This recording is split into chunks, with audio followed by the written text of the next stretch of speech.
नमस्कार दोस्तों, स्वागत है आप सभी का एक बार फिर से। माँ जगदम्बा आप व आपके परिवार पर अपनी कृपा दृष्टि सदा सर्वदा बनाए रखें। दोस्तों, यदि आप अपनी लाइफ में नया कुछ सीखना चाहते हैं तो चैनल को सब्सक्राइब जरूर करिएगा ताकि आने वाला नॉलेजेबल वीडियो सबसे पहले आपको मिले। दोस्तों, वर्ष में 16 दिन हमारे पितरों को समर्पित होते हैं और इस समय हम अपने पितरों की शांति के लिए और अपने घर परिवार व स्वयं के कल्याण के लिए दान, पुण्य, कथा, भागवत जैसे अनेकों सत्कर्म करते हैं। दोस्तों, पितृपक्ष के समय हम सभी श्राद्ध करते हैं अपने पितरों को, पर जानकारी ना होने की वजह से हम भोजन में कुछ भी बना लेते हैं, कुछ भी दान कर देते हैं, जिसके परिणाम स्वरूप हमें कष्ट भोगना पड़ता है और हमारे पितृदेव रुष्ट हो जाते हैं। दोस्तों, आज के वीडियो में हम गरुड़ पुराण व वायु पुराण में वर्णित जानकारी आप लोगों को देंगे कि पितृपक्ष में भोजन में आप क्या बनाएं और क्या ना बनाएं। आगे बढ़ने से पहले आपसे रिक्वेस्ट करती हूँ कि वीडियो को लाइक करिएगा, दोस्तों को शेयर कर दीजिएगा और अगर आपने अभी तक चैनल को सब्सक्राइब नहीं किया है तो चैनल को सब्सक्राइब करके बेल आइकन जरूर दबाइएगा। दोस्तों, श्राद्ध पक्ष में अपने पितरों को प्रसन्न करने के लिए भोजन में हम क्या बनाएं और क्या ना बनाएं। वैसे भोजन में हम जिसका श्राद्ध करते हैं उसके पसंद की चीजें बनाते हैं, पर कुछ ऐसी भी चीजें हम बना देते हैं जो हमें नहीं बनानी चाहिए और जिसके परिणाम स्वरूप हमें जो है बहुत ही हमारे जीवन में दुख तकलीफ आती है और तरह तरह के कष्ट जीवन में हमारे आते हैं।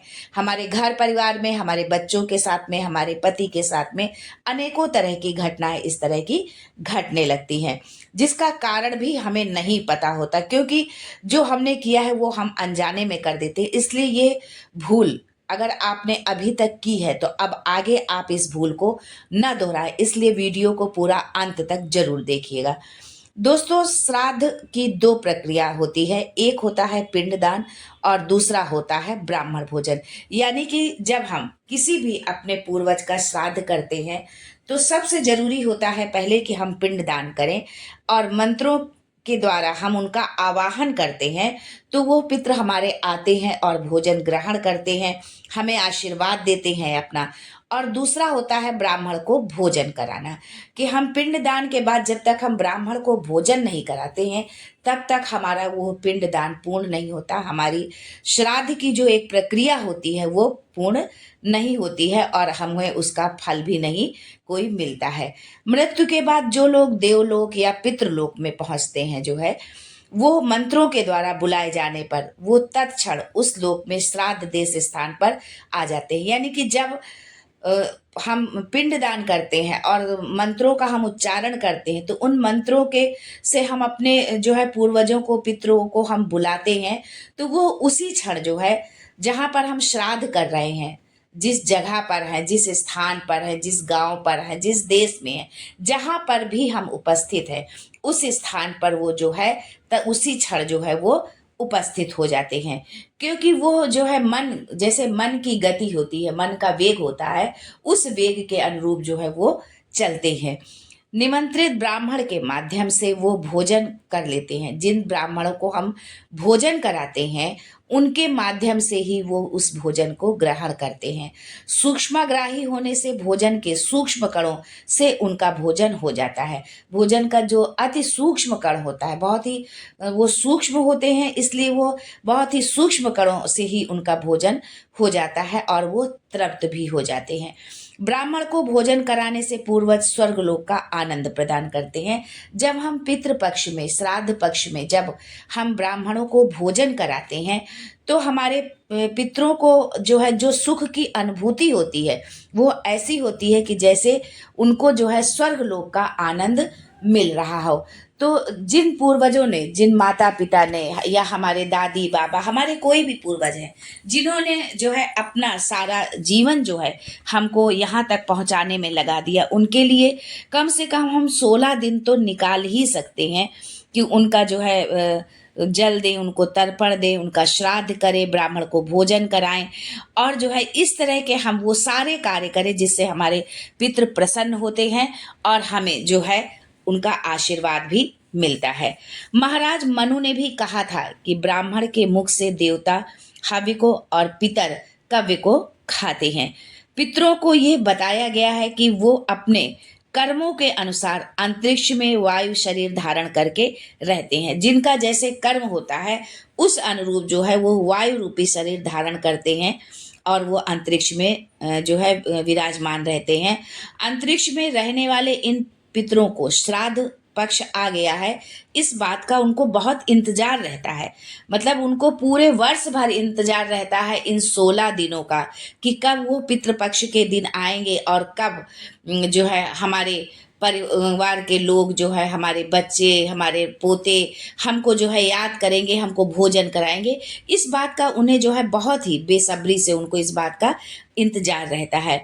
ये सुनकर के वो परिवार के इधर उधर घूमते हुआ मंडल, जब यानी कि जब ये पितृ पक्ष आते हैं, श्राद्ध पक्ष आते हैं, तो वो अपने घर परिवार के इधर उधर ही मंडराते रहते हैं कि जो है हमको ये जरूर याद करेंगे। इसलिए दोस्तों, पितृ पक्ष में जो भी आपसे बन पड़ता है आप ब्राह्मण को भोजन अवश्य कराएं। और यदि आप ब्राह्मण को भोजन करा सकने में सक्षम नहीं है, समर्थ नहीं है, तो आप जो है उनको एक जो है अन्न दान उनको जरूर करें कि भोजन की सामग्री जो आप खिलाना उनको चाहते थे उसमें से जो भी सामग्री आपसे बन पड़ती है वो उनको आप जरूर दान करें। जो है आकाश मार्गी होते हुए भी पितरों की गति मन की गति की तरह होती है।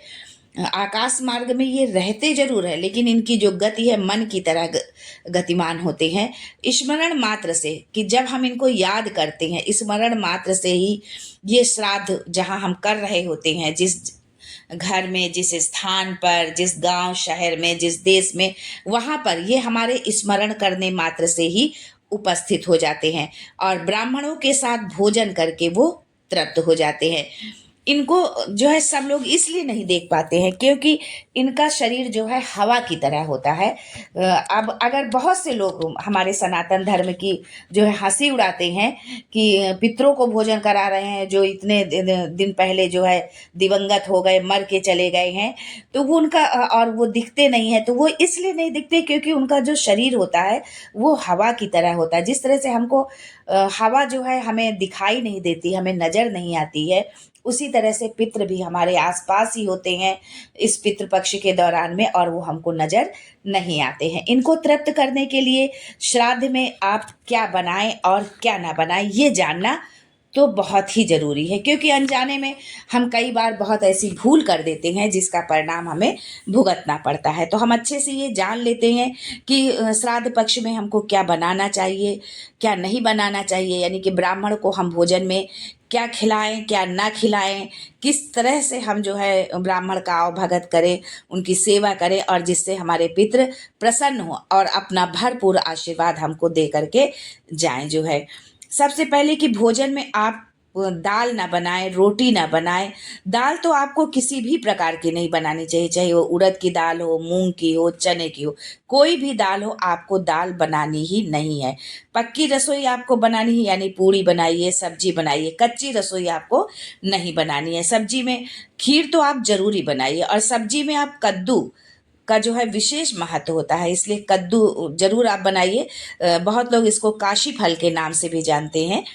इस समय पर जो है श्राद्ध पक्ष के समय पर आप जो है शराब का प्रयोग बिल्कुल ना करें। जो है मांस, मदिरा, मछली ये सब आप बिल्कुल ना खाएं।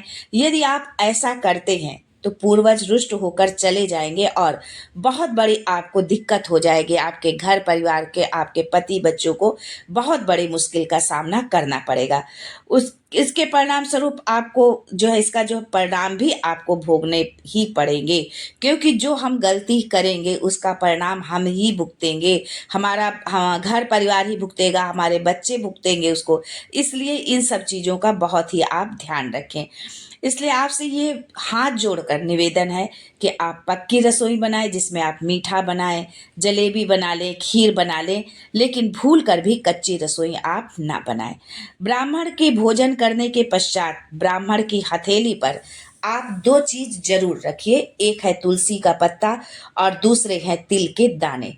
जो है काली तिल जो होती है, इसको आप ब्राह्मण के हाथ में जरूर रखें। इससे जो है हमारे पूर्वज अति प्रसन्न होते हैं। यदि इस तरह से भोजन बना के आपने ब्राह्मण को कराया तो पितृ प्रसन्न होकर नाचने लगेंगे, प्रसन्नता का अनुभव करेंगे, खुश होंगे। अगर हो सके तो ब्राह्मण को नींबू पानी आप जरूर पिलाइए, इससे भी वो अति प्रसन्न होते हैं। चावल के ऊपर दही डालकर उनको यदि आप भात खिलाते हैं तो इससे भी उन्हें अति प्रसन्नता होती है। आंवले से वो बहुत प्रसन्न होते हैं। ब्राह्मण को आंवला देने से वो उनको जो है भारी प्रसन्नता होती है। तो ब्राह्मण को भोजन के उपरांत जब आप दान करते हैं, उनको कुछ न कुछ उनको देते हैं आप जो है दक्षिणा, तो उसमें आंवले को भी आप जरूर शामिल करें। आशा है कि जो है आज का वीडियो आपको जरूर अच्छा लगा होगा। आप वीडियो आगे भेजना बिल्कुल भी ना भूलें। श्राद्ध पक्ष चल रहा है दोस्तों, आपके छोटे प्रयास के द्वारा यदि किसी ने श्राद्ध करके अपने पूर्वजों को तृप्त कर दिया तो एक बहुत बड़ा पुण्य आपकी झोली में भी होगा। इसलिए वीडियो को भेजना बिल्कुल भी ना भूलें। इस ढंग से श्राद्ध जो है आप अपना करें जो है, तो आपको अपने पितरों का जो है भरपूर आशीर्वाद मिलेगा और उनके आशीर्वाद से आपका घर परिवार, आपके बच्चे दिन दूना रात चौगनी तरक्की करेंगे। घर में खुशहाली होगी, शांति होगी, आपस में परिवार में प्रेम स्नेह होगा और पितरों का भरपूर स्नेह मिलेगा, भरपूर उनका आशीर्वाद मिलेगा। आज के लिए बस इतना ही दोस्तों, मिलते हैं फिर से कुछ नया, कुछ अद्भुत, कुछ अनोखा लेकर आपके लिए। तब तक के लिए good bye and thanks for watching my video.